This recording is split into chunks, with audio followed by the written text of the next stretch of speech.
Сәлеметсіңдер ме? Математика сабағы 2 сынып 92 сабақ.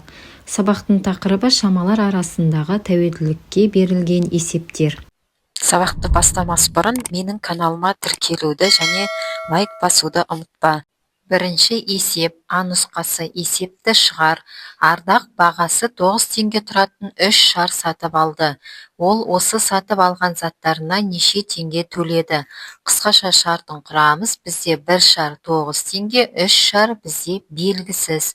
Шешуі: 3 шар неше теңге тұратынын табу үшін біз 9-ды 3-ке көбейтеміз. Бізде 27 шығады. Жауабы 3 шар 27 теңге тұрады. Ә нұсқасы: сөйлемді толықтыр. Заттың құнын табу үшін заттың бағасын заттың санына көбейтеміз. Екінші есеп, А нұсқасы есепті шығар. Ардақтың 27 теңгесі бар еді. Ол осы ақшаға 9 теңгелік неше шар сатып алады? Қысқаша шартын құрамыз. Болды 27 теңге, шар 9 теңге тұрады, сатып алды неше шар? Енді шешуі: 27-ні бөлеміз 9-ға, бізде 3 шығады. Сонда жауабы 3 шар сатып алды. Ә нұсқасы сөйлемді толықтыр. Заттың санын табу үшін заттың құнын заттың бағасына бөлеміз. Үшінші есеп, А нұсқасы есепті шығар. Ардақ бірдей бағамен 3 шар сатып алды. Ол сатушыға 27 теңге төледі. 1 шар неше теңге тұрады? Қысқаша шартын құрамыз. Сатып алды 3 шар, төледі 27 теңге, 1 шар бізде белгісіз неше теңге тұратыны. Енді шешуі: 1 шар неше теңге тұратынын табу үшін 27-ні 3-ке бөлеміз, сонда 9 шығады. Жауабы 1 шар 9 теңге. Ә нұсқасы сөйлемді толықтыр. Заттың бағасын табу үшін заттың құнын заттың санына бөлеміз. Төртінші есеп, шамалардың белгісіз мәндерін тап. Бізде кестеде бірінші бағанда заттар, екінші бағанда заттардың бағасы, үшінші бағанда заттардың саны, төртінші бағанда құны берілген. Енді бірінші затымыз бізде дәптер. Дәптердің бағасы 30 теңге, саны 3 екен. Яғни құнын табу үшін заттың бағасын санына көбейтеміз. Сонда бізде 90 теңге шығады. Сонда 3 дәптердің құны 90 теңге екен. Келесі затымыз бізде сызғыш берілген. Сызғыштың бағасы бізде белгісіз, саны 8, құны 800.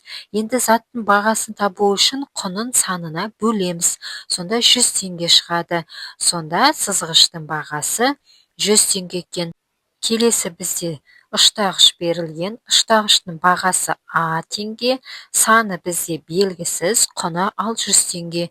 Енді санын табу үшін біз құнын бөлеміз бағасына. Сонда 600 бөлу А болады. Бесінші есеп, тиісті амалдар таңбасын қой. 3 көбейту 4 бізде 12 болады. Сонда 12 артық 10-нан.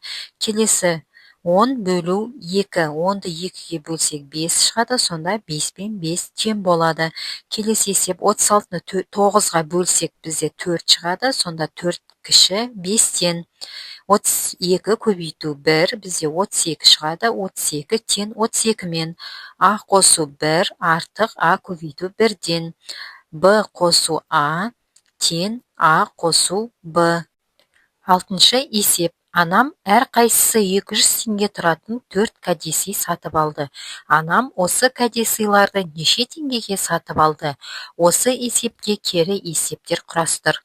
Бірінші қысқаша шартын құрамыз. Әрқайсысы бізде 200 теңге, кәдесый бізде 4-еу, барлығы неше теңге?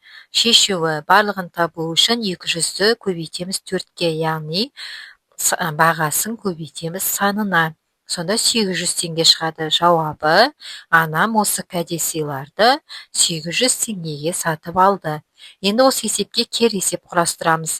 Бізде барлығы кәдесыйдің құны 800 теңге, әрқайсысы 200 теңге, кәдесый бізде белгісіз. Енді қанша кәдесый сатып алғанын табу үшін құнын бөлеміз бағасына. Сонда 4 шығады. Жауабы: анам 4 кәдесый сатып алды. Жетінші есеп, теңдеулерді шеш. X қосу жақшаның ішінде 37 қосу 44 тең 92. Бұл күрделі теңдеу. Бұл теңдеуді жай теңдеуге айналдырып аламыз. Ең бірінші жақшаның ішін орындаймыз. 37-ге 44-ті қосқанда 81. Сонда X қосу 81 тең 92 деген жай теңдеу болады. Енді X-ті табу үшін қосындының мәнін азайтамыз белгілі қосылғышты. Тең бізде 11 шығады. Енді X-ның орнына 11-ді қоямыз. 11 қосу жақшаның ішінде 37 қосу 44 тең 92. Жақшаның ішінде бізде 81 шықты.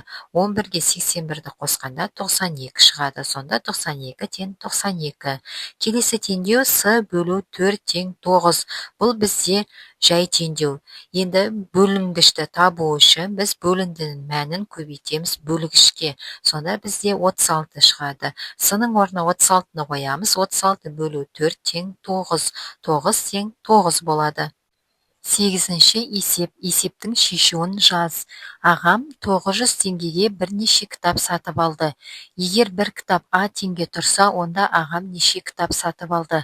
Қысқаша шартын құрайық. Барлығы 900 теңге, яғни барлық кітап 900 теңге, бір кітап А теңге сатып алды. Бізде белгісіз қанша кітап сатып алғаны. Шешуі 900-ді бөлеміз А-ға. 9-шы есеп. Көкөністердің құнын анықта. Баялды бізде 200 теңге, сәбіз 200 теңге, екеуінің құны 400 теңге. Келесі орам жапырақ бізде 200 теңге, қызылша 700 теңге, екеуінің құны 900 теңге. Келесі баялды бізде 200 теңге, орам жапырақ 200 теңге, екеуінің құны 400 теңге. Сәбіз бізде 200 теңге, қызылша 700 теңге, екеуінің құны 900 теңге болады. Осымен бүгінгі сабағымыз аяқталды. Есептердің барлығы сендерге түсінікті деген ойдамын. Ал егер түсініксіз есеп болса, комментарийге жаза кет. Және досыңмен бөлісуді ұмытпа. Сау болыңдар.